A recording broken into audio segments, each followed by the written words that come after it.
Afternoon, everybody. Welcome to Gary Bordy Red, the Nottingham Forest podcast from Nottinghamshire Live. Temps here, sitting in for our regular host, Matt Davies, who's taken a well-earned break, but he has left me in the company of BBC East Midlands presenter Emily Anderson. Emily, good morning. Good afternoon. Afternoon, rather. And as I always say, legend of the Forest stands, Greg Mitchell. How are you, Greg? You had to do it, didn't you? My mates were just stopping calling me that after last time. A year to the day, pretty much. But yeah, I'm good. Thank you. Yourself? Nothing like a bit of recycled material to kick things off. Yeah, good. Thank you. And Greg, we'll start with you. I mean, just your feelings on this window so far, in which we've heard plenty of whisper and Forest clearly being far more considered last year, but to this point, no business. I don't mind it. You know, this time next year, we might be singing zero signings. Who gives a, you know what? But I don't mind it at all. You look around the whole transfer window, there's not a lot happening. And I was Googling, thinking, what's happening to all these Southampton players that were going here, there and everywhere? There's just no movement. You know, there's the odd big signing that we all knew about months ago. But at the minute, the transfer market's stale, and it's not just for us. So, you know, the mini meltdowns are always quite fun to read on Twitter, but at the minute, there's no panic at all required. Emily, what's your read on what's actually happening? Are Forest being consistently frustrated, or is this just a window of refinement rather than mass change? Could be a bit of both, really, couldn't it, Temps? Yes, we haven't made any signings yet, but there are other clubs that haven't either. As Greg said, it's been really quiet. And when you look at how many players we signed last year, we don't need many. There are players like Omar Richards that still hasn't kicked a ball for us. That's essentially a new signing. We've got the younger players that are coming through. Clearly frustrations are happening with regards to Henderson. I'm sure we'll talk about that in more detail because he's clearly a player that wants to be at Forest. We want him here, but we can't seem to work out a price for him that we're happy with and that Man United are happy with. I do feel frustrated. I'm slightly worried, but I just keep thinking to myself, actually, we don't need many players. And I'm just grateful that we haven't lost any players to Saudi Arabia. We haven't currently lost any of our big players to any of the top 6 clubs or even lower down the Premier League. So, yes, we haven't signed any players, but equally, we've still got that squad that we had at the end of last season that was working so well. Quite. Dean Henderson, probably the best place to start. Some leaks in the Manchester media around the potential structure of that deal, Greg, a suggestion that Forest were looking to secure his services on loan with an obligation to buy. What have you read into the reported shenanigans around the negotiations so far? I was surprised that it was going to be so complicated. I did think right from back in May it was going to be one of the first quick signings, but you know, there's a lot more factors, isn't there? We had to wait for Man U for starters. They've now finally got their man. Maybe there just isn't the interest in him and his big wages that Man U might have thought there would be. And they've tested the water. They've said they're going to put him on the plane and go on their tour. And, you know, we've shown our cards now. I don't think our owner's got where he is just by being a soft touch and saying, oh, yeah, we'll pay 30 million. Let's get a man straight away. You know, he knows how this market works. I'd be very surprised if we got him on loan with a view to buy, because we've already had that this season. So Man U understandably will want money in the bank. But I think we'll pay it. I think we'll get there eventually. It just doesn't have to be today, does it? So I'd love to get him signed. I'm sure there's backups and lists and, you know, months and months worth of lists ready for other players if it doesn't turn out. But the key for me is he sounds like he wants to come. And if you've got a player of that standard wanting to come to our squad, who's been here for a year, he's had a year's interview, hasn't he, for us and for him. And for him to want to be here and want to come, I think that's a great sign for us. So I think we just got to take a time and, you know, hopefully he'll be here for a bit of pre-season. But like someone else said, I don't think Gibbs White was signed until a week after the transfer last time. So we haven't got to worry yet. We haven't, I think. Yeah, I certainly share your read on Henderson's desire to become a Forest player. Strong arming tactic, though, as you say, from Man United, sticking him on a plane to the States, delaying any start that he may have with Forest. Emily, is this just a classic negotiation? And if it is, could it go to the wire? Are both teams likely to find that breakthrough as the clock ticks down towards the end of the window? Yeah, I think maybe both sides are being quite stubborn and they're sort of digging their heels in at the moment on both sides, aren't they? And I think, like we've said, because we've showed our hand, Henderson showed his hand. So Man United are like, well, we want to get the best price for him. If you really want him, if Henderson wants to be there, you pay the money. I'm 99% sure the deal will get done, and if it doesn't get done, I think we'll all feel very, very disappointed. No, none more so than Henderson himself, because he's clearly not got a future at Man United. I know they put on their Instagram yesterday a picture of him in his Man United training kit over with the team, and it sort of jarred with me a little bit. But I just thought, slowly, we'll get there. I think we will get there, but I can't see it being resolved this week, for example. But I guess because he's had that year with us, and because of the position he plays in goal, yes, it would be great to have him for pre-season, but it's not essential, is it? Because we know what he offers and he knows how we work. I just think we'll all be happier once he's signed on the dotted line to have someone of that calibre as one of our players. Greg, a suggestion emerging yesterday that Keylor Navas might be the next name on the Forest list if this negotiation does prove insurmountable. Are you happy with that? And is goalkeeper the absolute priority? It made me laugh the other day when he put a photo on his Instagram with him and like Mbappe, and you think, God, how have where we've come from to, having players in our squad who's, playing with players like that.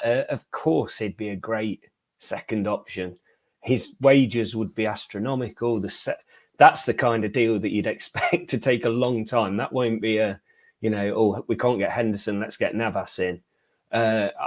The priority has to be Henderson, and we need to, get that done. But if not, if it is someone like Navas, then yes, please snap your hand off, get him in. But that'd take a lot more work, I'd imagine. Isn't it hilarious though that we're even talking about Navas as a backup? I mean, I just think that's ridiculous. That we're even there, but I guess we are. We're with the big boys now, aren't we? Yes, indeed. We'll talk about some of the names Forest have been linked with. One that's now beyond our grasp is Willian. Forest did make a contract offer there. He elected to stay put. Emily, does that strengthen our resolve to sign someone in that kind of bracket? Elanga, Hudson-Odoi have been mentioned, or were you slightly disappointed to miss out on the Brazilian? I was disappointed because it looked like it was nailed on, didn't it? And there were obviously sightings of him in and around the ground and the training ground. But part of me thought, actually, we'd probably only get a season out of him, wouldn't he? He's 35, I think. So, I mean, obviously, he's a fantastic player and it would be great to have him in our squad because he could fit straight in. But actually, I've heard that he's played this game before where he's played a couple of clubs off each other to get a bit better deal. And I'm wondering whether he ever really wanted to come to us anyway. And I think we'd get more out of someone like Hudson-Odoi, who already knows Cooper, he's worked alongside him, he's young, he's keen, he's eager. It's not worked out for him necessarily at Chelsea yet. So for me, if we can get him, then forget Willian. But, like lots of other fans, I was disappointed because it felt like that was our first signing and it's quite a high-profile signing as well. And Elanga, I'm not so overly enamoured by him because I guess he's not really done a lot, has he? And a lot of the Man United fans are saying, take him off our hands. But then we've heard that with Gibbs White before, haven't we, from the Wolves fans that said he's not very good. So if anyone can help a player's career, Steve Cooper can put that little Cooper magic on Elanga and maybe he'd work for us. Well, look, I'm sure you'll keep talking to Natalie Jackson for us. And next time she spots someone at the training ground, let us know. Greg, who should be our top priority as a winger now? Well, I like Elanga. I say I like him, quick YouTube and have a look at Transfer Market like every time. It says he's not only a left winger, he's played 43 left wing, 28 times right wing, 27 times centre forward, a couple of games at right back, a couple of games at left back. He's 21. He's the kind of player that if Cooper's going to be our man for a season, he can, transform that guy's career again, just like he has done with previous players. So, reading all that, Swedish international, his age is a massive thing. He's not going to count towards the 25. He's not going to be a massive wage either. You wouldn't think just quite yet. I'm sure it'd be a contract with a lot of player perks, game perks, but yeah, I like him now. I really do. And I think if, we might get him on the same day if we're working with Man U twice with Henderson. So yeah, I'm all for that now. I really am.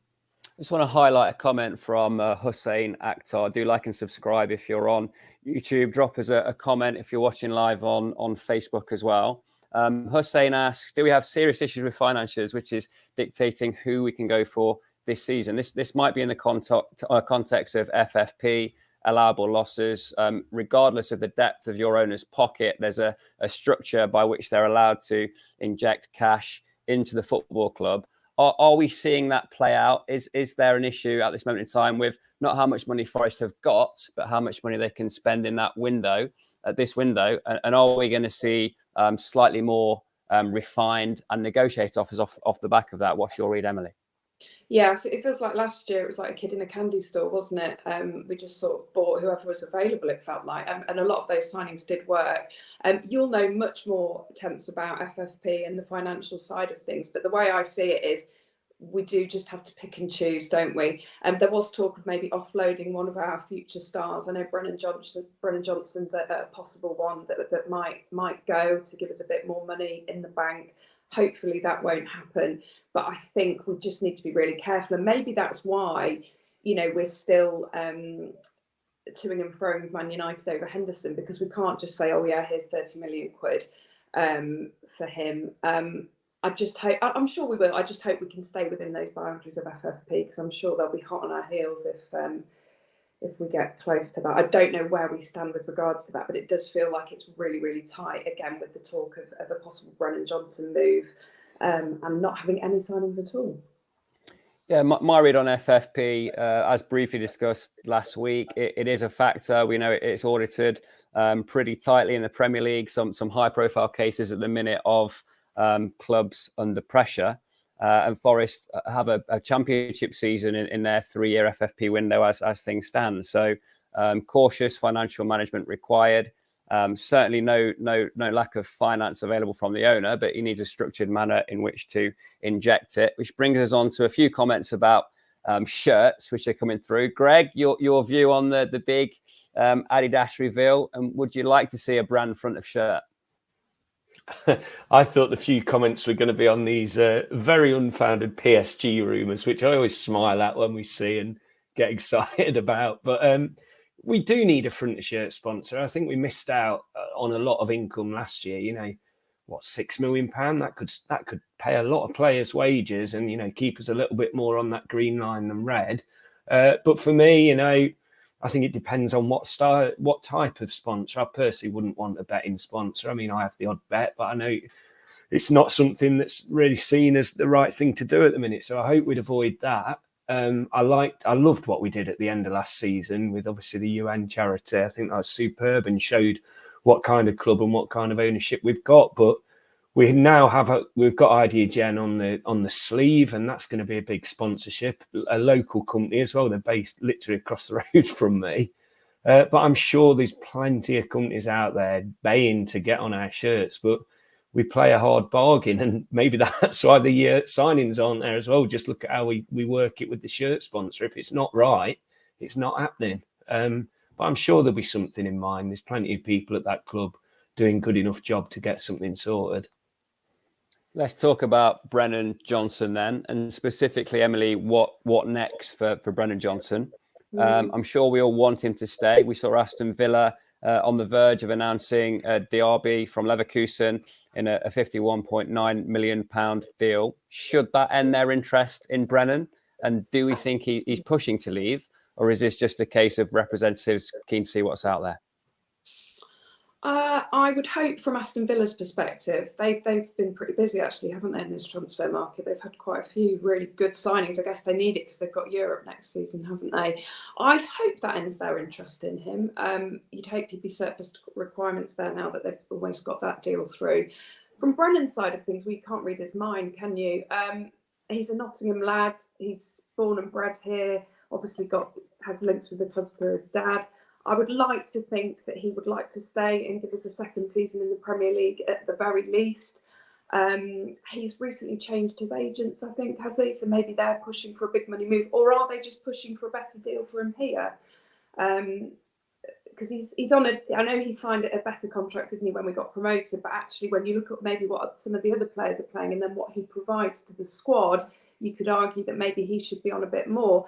The only thing I will say, and this takes my heart completely out of it, is we did all right without him at the end of last season, and actually he felt like a bit of a luxury, didn't he? And we were fine without him. But as a Forest fan, I would not like to see him go. I'd like to see Brennan stay for at least another season if we can, and I hope he feels like that as well. I hope he wants to stay and is happy here. He seems happy, but you know, you never know with these things, do you? Loyalty doesn't seem to exist in football anymore. It's all about money. It's all about business, which is why we're seeing so many players going off to Saudi for millions and millions. And I just hope maybe his heart is in Forest for one more season with us. Greg, Brennan's one of our own. He's a goal scorer, one of the biggest attacking threats in the side. Would you let him leave under any circumstance, given that he's under contract for such a long period of time? The only way I'd let Brennan leave is if it's literally, you know, saving the club, saving the finances of this club.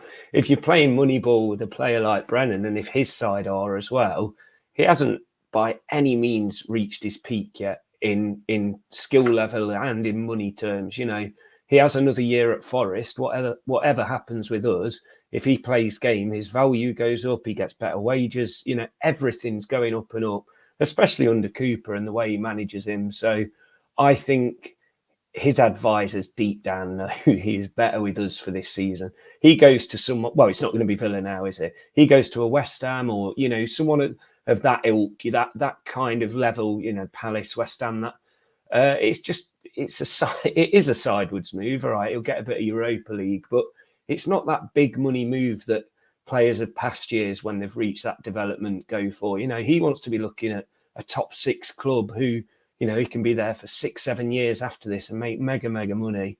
So for me, his side and Forest side, it'd be crazy thinking about it unless the finances dictated that he's just the only guy that can get us what we need to you know, improve ourselves. But we're going to be sensible with stuff like that. He's certainly not in the shop window. It's a boring transfer market. Who have Forest got of any value who could be a decent story to get fans talking? And we are doing, and it's Brennan.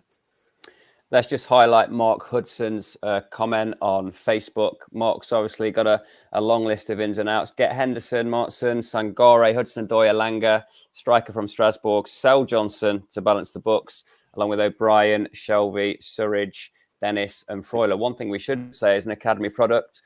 Any sale of Brennan Johnson would be 100% allowable profit, 40 million of allowable profit going into that FFP calculation. So the devil's advocate question then, Greg, should we countenance raising that level of finance to strengthen central midfield, for example? Would that be a better means of spending our cash, or do you want to stick with the academy product? Yeah, I don't think we have to this season. I think that's a conversation for next season when we really need to, you know, we stay in the Premier League, we push on again next season, but next season, financial fair play, from what you read, is going to be really tight for us. This season, we've still got that leeway where we could do with Brennan Johnson for another season because he's improving, he's getting better, he's our player, him and Gibbs White, the way they link up, you know, Brennan improves Gibbs White and the other way around, and your players like Danilo will play off that. So you don't sell Brennan Johnson this season. The conversation next season, when we think, God, financial fair play, we're going to need 80 million, 100 million. You just don't know how good he's going to be next season. Then you have the conversation. Then I'd agree with comments like that. But it's just not for this season. It's certainly not for this pre-season. I agree. Match winner for me. He scored important goals at important times. I think he'll continue to develop as well. And the one thing he's got that can't be coached is pace. I think I'm right in saying he recorded the fastest sprint speed in the Premier League next year. And as an aging fullback myself, pace terrifies defenders, and I hope he's here to stay. Let's touch on the other potential levers then. Plenty of players on the bomb squad list who can't get a parking spot on the AstroTurf, while the first teamer in warmer climes. No movement yet on getting anyone of any significance out of the door, but that's going to be so important, isn't it, Emily, as we look to trade our way through the rest of the window? Yeah, for me, I mean, the first person, John Joe Shelby, I know there was interest from Sheffield United for him. I think Dennis, probably you can tell, I don't know if either of you saw or went to the Notts County game. He didn't really seem like he wanted to be there. Freuler, I was really impressed with Freuler for the first part of last season, but it doesn't feel like he fits into how we work now with Danilo. I mean, there's loads of others that I can't spring to mind now, but there are a lot of those on the periphery, aren't there? Sam Surridge, he's almost signed a deal to go to America, I think, hasn't he? O'Brien, I'm not sure if he's someone that necessarily fits into our squad. He's had a good season away, but again, I just don't know where we'd put him. Yeah, so those are the ones that stand out for me. But I think if we can sort of get rid, sounds awful, doesn't it? Get rid of them, then hopefully that will help us shape our squad, balance the books, and it takes the pressure off us financially as well. Very important to make some headroom in the wage structure, Greg. Would you sell by any means at any price, or do we need to be equally as hard-nosed in negotiating departures as we do in negotiating signings? I think the departure side is about the wage bill for me. I don't think there's a lot of value in some of those players. You know, we've talked about in getting a fee, but it's getting them off the wage bill. But then those players are going to have to agree to a wage cut to play football, because they could just happily sit in our bomb squad and get paid, and that's it. And we've seen it before, haven't we, with these long contracts and players. So there's certain players that I think, you know, we talked about Bolly already. He's been told, you know, he's free to leave apparently. So that could be he could be a very good player for someone. But it's whether these players are willing to take the right cut, because it isn't going to be. These players that we want to leave our squad aren't going to be leaving because they're going to get better offers elsewhere. It just isn't like that. So it's how hungry they are for football. And I think we'll struggle. I think we'll struggle to get rid of 5 or 6 of these ones. We'd love to, maybe 1 or 2, but that'll be it for me. Let's turn our attention to Forest preparations on the pitch then. We've had 2 initial glimpses at the side. Emily, were you at Notts County? Am I right in saying that? No, I couldn't. I didn't make it to that. So I just sort of read up on that afterwards. But from what I was reading, it sounded pretty mediocre, pedestrian, very pre-season friendly, which you'd expect it to be. I watched the Valencia game, and again, that just felt really laboured. But I guess it was really humid and hot there. You could tell that from how much they were sweating. Danilo had a few moments, I thought, in that. He seemed like out of all the team, he was the most up for it. But it just felt very boring and like, I don't know. I wish I'd not sat and invested in watching it, but I thought, you know, paid for this, so I'm going to sit and see it out. But I left feeling a bit, and even more so, as well as George Shelby's doing in goal for us. I was thinking, we need a keeper. We need to sign a keeper. So yeah, and we all know pre-season's getting match fitness up, isn't it? And to maybe try players in different positions and play some of the younger players that don't normally get a shout. But then I keep reminding myself actually that there was no Morgan Gibbs-White, no Brennan Johnson, no Felipe, obviously no recognised goalkeeper, you know, no proper goalkeeper really. So lots of players weren't featuring, and you know, it'll be a different story hopefully once we start the season against Arsenal. I hope so anyway. Yeah, we shouldn't attach too much meaning to these early season, pre-season friendlies. 10 changes at half-time at Meadow Lane, for example, Greg. However, we have started to see some semblance of shape with a back 4 deployed in both matches. Greg, your thoughts on the games we've played so far? My mate summed the Notts County game up perfectly. He said it was a very friendly, and it was. I'm not drinking this month, by the way, so it was a very interesting watch for me. I think the most entertaining thing was the little Notts County ultras in their cop that were making us smile a bit. They were loving life against the big boys, but yeah, they're just, you know, it was a runabout, wasn't it? It was getting the legs stretched and, you know, reminding themselves of what a crowd's about and playing a bit of a competitive game, but you know, it was very 50%, wasn't it? No one wants to get injured this time of year. They're just finding the shape. I really enjoyed watching some of the youngsters that have been included into the squad. I thought the goalkeepers played well both times, although not really tested a lot. So that's a shame. Shelby, isn't it, his name?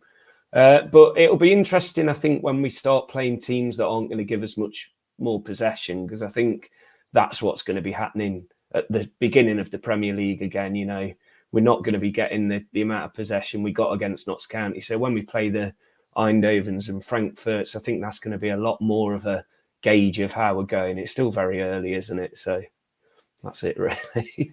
Dr. Peg on YouTube draws attention to Josh Powell making an impression at left back, basically because he had to. But it's fair to say he looked comfortable when called upon. Good range of passing, certainly stuck to his man out wide. Emily, still so encouraging to see young players coming through. It's that much harder to break into this Forest side now. You're not going to get blooded in quite the same manner that you would if we were in the Championship or League One. But yeah, the academy production line continues to roll.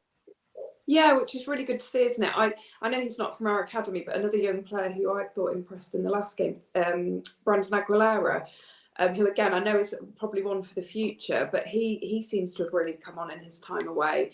And yeah, watching those young lads grow and probably looking at players like Yates and Worrell who have come through the academy, and hopefully will give them a bit of hope that they can do that as well. One really disappointing thing that I forgot to mention is Neil Partey's injury. Because when I first saw it, I thought, oh, he'll be fine. He's just fallen funny. But he's dislocated his elbow. Is it his elbow he's dislocated? Yeah. So that's a little bit of a worry because he was so influential when he came back from injury. And I just worry about his injury record.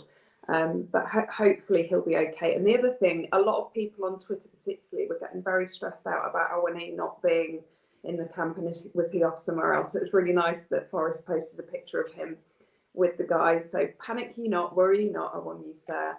And who'd have thought a year ago that we'd be so concerned about him? Because when he first started, he was clumsy to say the least, wasn't he? And now we feel like we can't start a game without him. Yeah, he just surged through, didn't he? Particularly in the second half of the season. I think we demonstrated in his absence that we needed that physical presence up front and scored some crucial goals at crucial times. The Niakate injury, a minor concern. Obviously had a disrupted season last season, but in the main, in his career so far, he hasn't missed too many games through injury. So we wish him well. Hope he's back out there pretty soon. Greg, lots of players we still haven't seen in pre-season. Morgan Gibbs-White given an extended break after his exploits in the Euros. Sergio Aurier hasn't taken to the field yet. Are you starting to form an 11 in your mind if we end up with the personnel available to us at the minute? If we look to go into that final friendly with our strongest possible 11, who's getting the nod for you? Well, yeah, I mean, the positions is obviously replacing Loddie's position. He's a player who's not going to be with us. And the goalkeeper. But yeah, I mean, Gibbs-White comes straight in, fitness dependent, and as does Jono at this time. I think we had a little chat in our WhatsApp group about Taiwo, and maybe his fitness isn't quite there yet. But again, everyone was at 50%, weren't they, for that game against County? So I do think it's going to be very similar to how the season ended last season, other than your Loddy and obviously Navas, really. And again, that's the talk of, does Jono necessarily start at the start of this season? For me, he does. It was just the way it finished last season probably wasn't made for him. Talking about Scarpa in the comments as well. He's not played yet, and he put something on his Instagram, didn't he, the other day, basically quashing rumours, saying I'm happy in Nottingham or happy in the UK. So that was good to see.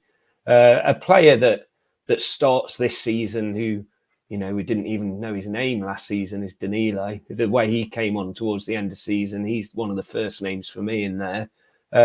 We're just whatever happens after, the January window with Felipe again, Felipe hasn't featured. We start stronger this season as a squad than we did last season. So all this panic and stuff, a bit of perspective, you look at the start from last season and the way we're going to start this season, those January signings, a couple of them will say have been key. So, get them fit. I'm not sure what the Felipe thing is. Did he feature against Valencia or I can't remember? No. So, yeah, that'll be one to look out for. But Emily, the man you mentioned at the top of the show, Omar Richards, we haven't seen him yet. We're desperate for him to play and do well. Can you see Forest starting the season with him and Toffolo as the options at left back, Josh Powell potentially backing up. We know Niakate can play there if needs be. Are Forest in the market for that, or are we gearing up to give Omar Richards the first opportunity to impress? Well, he hasn't played for a year, has he? So that's a worry. Where's his match fitness going to be? He hasn't featured at any of the friendlies, am I right in thinking? In an ideal world, we'd like to have an established left back, wouldn't we? But our options are thin, to say the least. Toffolo is with the squad still, isn't he, doing the pre-season? So he's an option. I think we need to buy a left back. That is my overriding worry, because I wouldn't want to start Omar Richards at the Emirates against Arsenal for him to maybe get injured or not be up to speed. I'll be honest, I feel quite relaxed about the goalkeeping situation. The left back position is stressing me out. And when you just said name your 11, I was going through who I thought, and I was like, who do we play at left back? And it's Toffel Richards, isn't it? Powell possibly, but again, that's a lot to put on such a young lad. Yeah, I'm stumped a bit. What do you think? I think we need to get in. Ooh. Well, I think the one thing we don't know. I'm speechless. First time ever. Well, the one thing we don't know is Steve Cooper's thoughts on this. James Preston in the YouTube comments wisely says, keep calm and believe in Steve. As the head coach, he'll have an influence on signings, but ultimately it's those on the training field that he can influence. What do we think his mindset is at the minute, Greg? Will he be desperate to get guys through the door, or will he be pretty relaxed about the process and the people surrounding him? I think he'll be pretty relaxed. He pretty much got absolutely everything he wanted last season. We haven't heard any comments from him. Managers are very clever with how they get messages out, whether they're happy or unhappy, aren't they? We've seen it many times, and there's not been none of that. There's plenty of players that haven't featured last season, pretty much. Biacone in the comments, of course, and Nico's been playing a bit like that. So these players can adapt, and like I mentioned about that Alanga, the amount of positions that guy can play in.